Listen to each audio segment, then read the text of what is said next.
Man, oh man, the Cleveland Browns have appeared to dodge a bullet by firing Kevin Stefanski. It seems like quarterback drama follows him wherever he goes. We got to get into this, man. As it appears, Michael Penix wants nothing to do with Kevin Stefanski and vice versa. This thing is already turned upside down before the first damn training camp practice. This is nuts. Welcome to Keep the Vision. Make sure you like, comment, subscribe, share the channel, hit that bell notification and hype the video.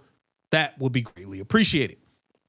Now, we know Kevin Stefanski was fired from the Cleveland Browns after sabotaging Shedeur Sanders in his rookie season, and he never, ever wanted Shedeur Sanders to be a part of that team. We all know that.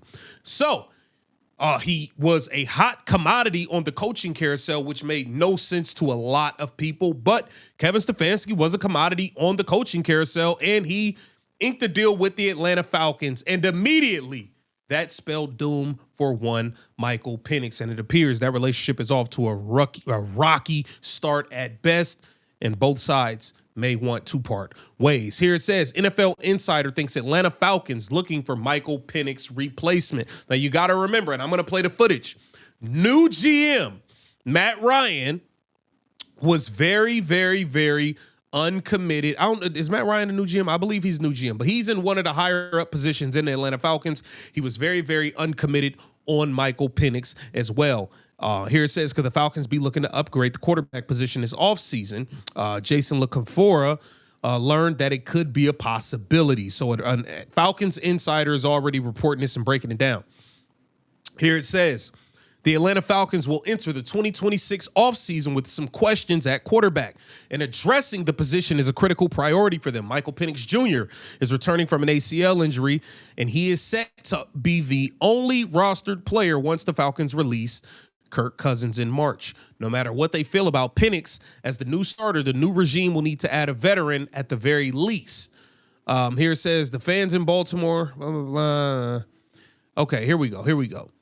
The expectation among those with a portal into the team's thinking is that the Falcons won't just be pursuing someone to man the position while Penix recovers, but to attempt to find a superior option to him if possible and prepare for a scenario in which he is not the top choice for 2026. Kevin Stefanski's already let it be known, just like he did with Shedeur. He don't want nothing to do with Michael Penix walking around in his do-rag, being a left-handed quarterback. Kevin Stefanski drawing the line in the sand. He don't want Michael Penix already. And I'm sure Michael Penix don't want nothing to do with him. We just watched you sabotage Shedeur Sanders.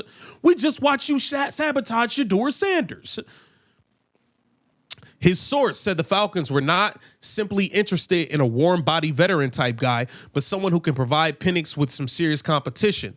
Canfora's source said the new regime has concerns about Penix taking the next step in his development, saying it's been a lot worse than people really know. This is bad. One general manager who Canfora says will be in the market for a new quarterback said this about the Falcons' offseason priorities. This GM was quoted as saying, Atlanta is looking for a starting quarterback. I know that much. We are definitely looking at them as competition. I think they're going to be in on everything. It's not good there with Penix, the unnamed GM allegedly said. This report will go directly against what the regime has said on the record over the last month. Okay, here it says Penix was 3-6 in his first year as a starter, completing 60% of his passes for 220 yards per game, 9 touchdowns, 3 picks, but he showed some potential. Here it says, but with the new regime in place, it is fair to conclude that there may not be the same loyalty to Penix as there was with the previous one. There's no public timeline for his return to the field, but the Falcons will be actively searching for a backup quarterback. How much faith they have in Penix remains to be seen. How much investment they put into his process may provide some clues into where their heads are at this point. And you got to know Michael Penix is not happy with this. And listen, man, Michael Penix saw what the hell Kevin Stefanski did, sabotaging Shedeur Sanders, giving them the wrong plays in the damn quarterback wristband, having linemen out there that don't block nobody, calling a whole different. Dylan Gabriel get all these screen passes and easy completions. Shedeur Sanders gets none of it. Michael Penix saw that sabotage job going on, and I'm sure he wants nothing to do with this dude as well. But it seems like Kevin Stefanski in the front office may be out on Michael Penix, and we got to go back. We have to circle back to what Matt Ryan had to say about Michael Penix when he hired Kevin Stefanski and made this move. And he was very non-committal. Let's take a listen. Well, neither of us are the head coach of the football team, so we can't answer your question on that. But, I think all of us are going to get together, and we're, excited about Mike and what he's doing with his rehab.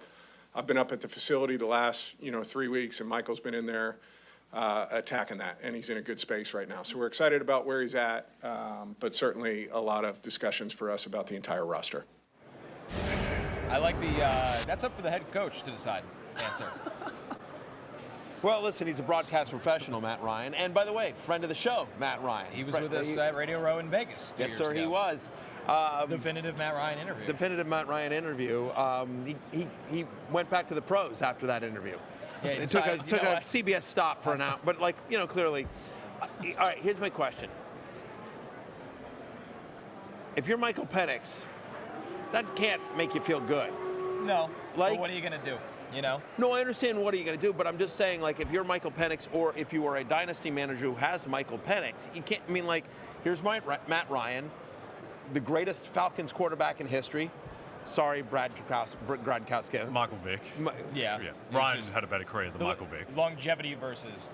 Matt Ryan won the MVP and was up 28-3 in the Super Bowl. Matt, that's right. Forget that one a lot. No, I know, but Matt Ryan, I would argue Matt Ryan is the greatest quarterback in the Falcons history. I'm just saying that Michael Vick goes above Gradkowski. Yeah. Or Matt Shaw. Kind of matches you. I'm not sold on Quinn Ewers yet. The public is hyping him up, but not me. Still one of my favorite moments of the show. I was just trying to think of obscure Falcons quarterbacks, and that was the first one that came to mind. I've got Matt Ryan over Desmond Ridder. Right. Certainly. Yeah. Who's the Chris? Well, there's Chandler. Chris Chandler. That was who I was trying to think of. Chris Chandler. Yeah. All right. Anyway, but the fact that he just didn't come out. Here's Matt Ryan. Who didn't come out and say, Michael Penix is our guy. Michael Penix is healthy. Right. He's what I saw in the draft. I'm excited about this kid. The fact that he didn't just kind of come out and say that, I think is very telling, especially because, by the way, part of the reason he's there is because the guy that had the job before him, more or less, spent an early pick on Penix after spending $100 million on Kirk Cousins. Yeah, the other thing too is he tore his ACL. He might not be ready to start the season, so it might not be a commentary on where he stands healthy in the pecking order. Right. He may just not be ready to start the season as well. So whether that leads to I push back on that because while you're correct, he may not be ready to start the season. The answer there is look, he's still a long way to go in his rehab, but we believe in Michael Penix whenever he's healthy, and we hope it's soon.